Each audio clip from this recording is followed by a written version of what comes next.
بسم اللہ الرحمن الرحیم والصلاة والسلام علی محمد صلی اللہ علیہ وسلم خاتم النبیین شفیع المذنبین محمد صلی اللہ علیہ وسلم۔ پاکستان منزل بہ منزل کا یہ سلسلہ جاری ہے۔ یہ سلسلہ پاکستان کا جو ایپیسوڈ ہے یہ فیاض مدثر مبین خود تیار کرتے ہیں، خود پیش کرتے ہیں اور آپ کے سامنے پیش کرتے ہیں۔ آج جو ایپیسوڈ پیش کیا جا رہا ہے وہ ایپیسوڈ 171واں ایپیسوڈ ہے اور یہ ان واقعات پر مشتمل ہے جو مئی 1961 میں واقع پذیر ہوئے تھے۔ میری دعا ہے، میری گزارش ہے، میری التماس ہے سامعین سے اور ناظرین سے کہ وہ اس ایپیسوڈ کو خود سنیں، خود واچ کریں، خود ڈسٹریبیوٹ کریں اور اس کو ایک پھیلا دیں تاکہ پاکستان کی سلامتی کا پیغام گھر گھر گلی گلی کوچے تک پہنچ جائے۔ مئی 1961 کا سب سے مشہور واقعہ جو ہے وہ جنرل ایوب خان کا خود ساختہ آئین ہے جو انہوں نے تیار کروایا تھا وزیر قانون منظور قادر کے ذریعے۔ اس کی داستان یہ ہے کہ 17 فروری 1960 کو جنرل ایوب خان نے 17 فروری 1960 کو جنرل ایوب خان پاکستان کے خود ساختہ صدر بن گئے تھے اور انہوں نے جسٹس شہاب الدین کی سربراہی میں ایک آئین تشکیل دیا اور ایک کمیٹی تشکیل دی جسے یہ فریضہ سپرد کیا گیا تھا کہ وہ پاکستان کے لیے فوجی ٹیک اوور کے بعد نئے آئین کے لیے تجاویز پیش کرے۔ کمیشن کی تقرری کا اعلان ملک بھر میں تنقید اور استحصاء کا موضوع بن گیا تھا۔ جب بنیادی جمہوریت کا قیام عمل میں آ چکا تھا اور صدر کا انتخاب بھی ہو چکا تھا تو پھر کمیشن کے قیام کا مقصد ایک تیار شدہ مسودہ آئین پر تصدیق ثبت کرنے کے علاوہ اور کیا ہو سکتا تھا۔ جنرل صاحب اپنے آپ کو پہلے ہی صدر منتخب کرا چکے تھے اور کمیشن کو ان کے طریقے پر اعتراض کرنے کا کوئی حق نہیں ہوگا۔ انہوں نے یہ بات تھا یہ اور اسی طرح کے سوالات کا جن کا جواب نہ حکومت کے پاس تھا اور نہ کمیشن کے پاس، یہ صورتحال تھی پاکستان کے دوسرے آئین کی تیاری کے لیے۔ حالانکہ 1956 کا آئین عوام کی منتخب شدہ پارلیمنٹ نے منتخب شدہ اسمبلی نے بھرپور تعاون کے ساتھ تمام سیاسی جماعتوں کے لیے موجود تھا، جو بنایا جا چکا تھا اور مکمل تھا اور اس تمام صوبے مشرقی پاکستان خصوصاً اس پہ راضی تھے اور وہ بڑا حل پیش کرتا تھا پاکستان کے مسائل کا، لیکن جنرل صاحب کو اپنی پسند کا آئین مسلط کرنا چاہتے تھے، اس لیے انہوں نے اس کو ذرا برابر اس پر نظر ثانی کرنے کی کوشش نہیں کی۔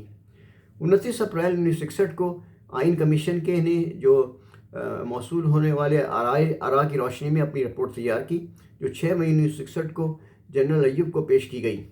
جنرل ایوب نے اپنے تبصرے کے ہمراہ یہ رپورٹ کابینہ کی ایک ذیلی کمیشن کے حوالے کر دی جس کے سربراہ وزیر قانون منظور قادر تھے۔ منظور قادر نے جنرل ایوب خان کی مرضی کی بنیاد پر پاکستان کے لیے نئی آئین کا مسودہ تیار کیا جو 1 مارچ 1962 کو نافذ کر دیا گیا۔ اس میں سب سے اہم جو بات تھی کہ پاکستان کا نام اسلامی جمہوریہ پاکستان سے صرف جمہوریہ پاکستان، ریپبلک آف پاکستان بدل دیا گیا تھا۔ اس میں کیا حکمت تھی جنرل صاحب کی، اللہ ہی بہتر جانتا ہے اس کو۔ مئی 1961 کا ایک اور مشہور واقعہ یہ ہے کہ 3 مئی 1961 کو حکومت نے نامور ماہر تعلیم اور سابق وزیر مملکت ڈاکٹر اشتیاق حسین قریشی کو جامعہ کراچی کا وائس چانسلر مقرر کر دیا۔ ڈاکٹر اشتیاق حسین قریشی نے یہ اپنا عہدہ 25 جون 1961 کو سنبھالا تھا اور اسی عہدے پر وہ 2 اگست 1971 تک فائز رہے تھے۔ اشتیاق حسین قریشی بڑے معروف اور مشہور ایجوکیشنسٹ تھے اور انہوں نے کراچی یونیورسٹی کو ترقی دینے میں اور اس کو بڑھانے میں، اس کو کامیاب کرنے میں بڑا رول ادا کیا تھا اور اللہ تعالیٰ ان کی مغفرت کرے، ان کو اجر دے، ان کی قبر کو نور سے بھر دے۔ بہت نیک اور شریف اور بہت ہی بے وطن پاکستانی تھے اور وہ بہت ہی دلگردہ تھے اس پاکستان کے ٹوٹ جانے پر جو کہ واقعہ 16 دسمبر 1971 کو پیش آیا تھا۔ مئی 1961 کو ایک اور مشہور واقعہ مریم جمیلہ کا قبول اسلام ہے۔ 24 مئی 1961 کو مشہور امریکی مستشرق مارگریٹ مارکس نے لاہور میں مولانا ابوالعلا مودودی مرحوم کے ہاتھ پر اسلام قبول کرنے کا اعلان کیا اور ان کا اسلامی نام مریم جمیلہ رکھا گیا۔ اسلام قبول کرنے کے بعد وہ امریکی شہریت ترک کر کے پاکستان منتقل ہو گئی اور انہوں نے اسلام کے بارے میں کئی مشہور کتابیں تحریر کیں جو کہ واقعی قابل تعریف ہیں اور قابل مثال ہیں، اور بڑی مدلل طریقے سے اسلام کی انہوں نے سفارت کی ہے، اس کی معاونت کی ہے اور اس کو سراہا ہے، اور اس کی بہت معقول دلیلیں پیش کی ہیں اسلام کی سچائی کے لیے۔ مئی 1961 کا واقعہ ایک مشہور واقعہ امریکہ کے نائب صدر لنڈن بن جانسن کا دورہ پاکستان ہے۔ 20 مئی 1961 کو امریکہ کے نائب صدر لندن بن جانسن پاکستان کے دورے پر کراچی تشریف لائے۔ ایئرپورٹ سے ایوان صدر جاتے ہوئے انہوں نے ڈرگ روڈ ریلوے اسٹیشن کے نزدیک ایک اونٹ گاڑی کو دیکھا تو کار رکوا کر اس گاڑی کے مالک بشیر سے بے تکلفانہ گفتگو کی۔ بشیر کی سادگی پر پریزیڈنٹ جانسن بہت خوش ہوئے اور انہوں نے اس سے پوچھا کہ کیا وہ امریکہ آنا پسند کرے گا، تو بشیر نے جواب دیا کیوں نہیں۔ اس پر سب لوگ ہنس پڑے، لیکن جانسن نے بشیر کو ایک خوبصورت بال پوائنٹ قلم تحفے کے طور پر دی۔ اس دعوت کے نتیجے میں بشیر صاحبان نے اکتوبر 1961 میں امریکہ کا دورہ کیا، جہاں اسے سرکاری مہمان کا پروٹوکول دیا گیا۔ مئی 1961 کا مشہور واقعہ یہ ہے کہ مشہور ریاضی دان اور جو کہ ہسٹوریکل تھے اور بڑے پرولیفک تھے اور بڑے اسٹیبلش تھے، ریاضی دان خواجہ دل محمد کی وفات ہو گئی۔ 27 مئی 1961 کو معروف ریاضی دان، ماہر تعلیم، شاعر اور ادیب خواجہ دل محمد لاہور میں وفات پا گئے۔ انہیں میانی کے قبرستان میں آسودہ خاک کیا گیا۔ خواجہ دل محمد نے ریاضی پر 32 کتابیں تحریر کی ہیں اور روح قرآن کے نام سے انہوں نے سورہ فاتحہ کو نظم میں منتقل کیا۔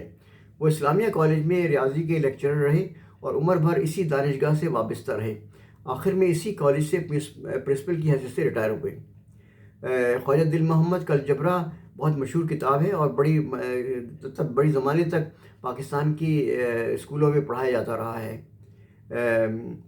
اللہ تعالیٰ ان کی مغفرت کرے اور ان کے درجات بلند کرے اور ان کی کوششوں کو کامیاب کرے۔ 27 مئی 1961 کو ہی فلمی صنعت کے لیے صدارتی ایوارڈ تقسیم ہوئے۔ 27 مئی 1961 کو لاہور کے باغ جناح میں پاکستانی فلموں کے مختلف شعبوں میں صدارتی ایوارڈ کی تقسیم کی گئی۔ اس تقریب کی صدارت وفاقی وزیر اطلاعات و تعمیر نو جناب حبیب الرحمان نے کی تھی۔ آئندہ برسوں میں فلم کے شعبے میں دیے جانے والے صدارتی ایوارڈ کا یہ سلسلہ جاری نہ رہ سکا اور یوں ایوارڈ صرف ایک دفعہ ہی تقسیم ہو سکے۔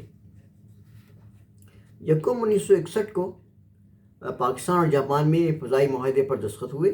11 مئی 1961 کو لاہور میں علامہ اقبال کا مکان قومی یادگار قرار دے دیا گیا۔ ابھی بھی وہ جو مکان ہے لاہور میں وہ پاکستان کا قومی سرمایہ ہے اور قومی اثاثہ ہے اور قومی میوزیم کی حیثیت رکھتا ہے، اور اس کو پاکستان میں ایک نواردات کی حیثیت سے قرار دیا گیا ہے۔ 11 مئی 1961 کو ہی پروفیسر تاج محمد خیال کو پنجاب یونیورسٹی کا وائس چانسلر مقرر کر دیا گیا۔ 19 مئی 1961 کو گورنر مغربی پاکستان نے صوبائی EBDO یعنی یہ جو انتقامی ٹریبیونل بنایا تھا سیاستدانوں کو ختم کرنے کے لیے، وہ اس کو انہوں نے ڈسبینڈ کر دیا اور توڑ دیا۔ 20 مئی 1961 کو کراچی میں جنرل ایوب اور امریکی نائب صدر جانسن نے آپس میں ملاقات کی۔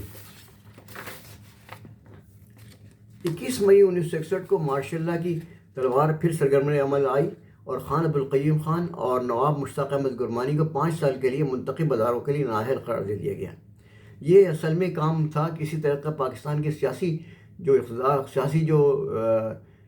قوت ہے اس کو کچل دیا جائے، اور تاکہ ملٹری کا اور ماشاء اللہ کا دروازہ ہمیشہ قائم رہے، اس لیے یہ کوشش کی گئی تھی اور یہی چل رہا تھا مستقل، اور پھر بعد میں بھی چلتا رہا۔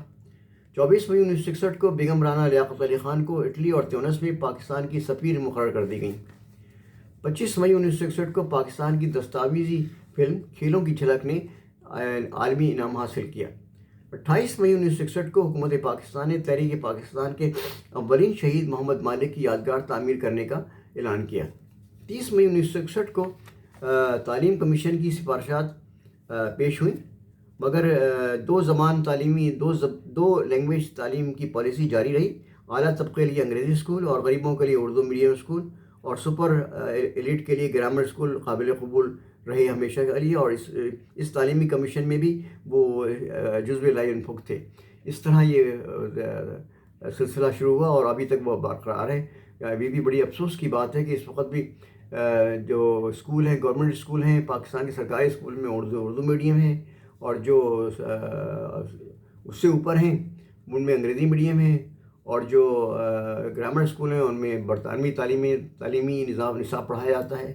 یہ صورتحال ہے۔ اس طرح مختلف قسم کے طبقے پاکستان کی میں پیدا ہوتے ہیں، اور وہی اسی طریقے سے اس ملک کو چلانے کی کوشش کرتے ہیں۔ اللہ تعالیٰ سے دعا ہے کہ اللہ تعالیٰ پاکستان کے حالات پہ رحم فرمائے، اللہ تعالیٰ پاکستان کی حفاظت فرمائے، اللہ تعالیٰ پاکستان کو سلامت رکھے۔ پاکستان پائندہ باد۔